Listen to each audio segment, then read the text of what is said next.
Hey, it's Dan here, and I want to talk to you real quickly about required start parameters in your workflow.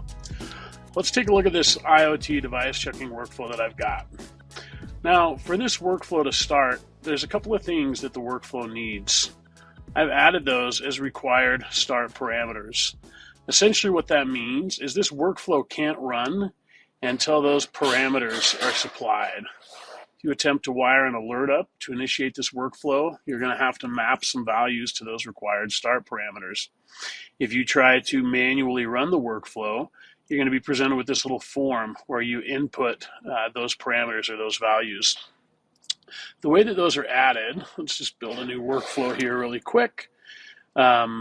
As you'll start getting your workflow built out, and you'll get some shapes and whatnot on here. But where the required start parameters are configured is within the start shape.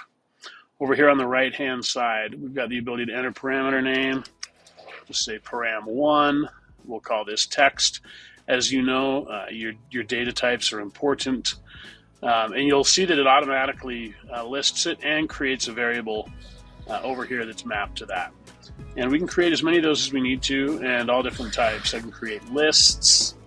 Let's see, maybe here we want a list of numbers. Create whatever required input parameters you've got, but that's where they're configured. That's their purpose, and that's how you leverage them.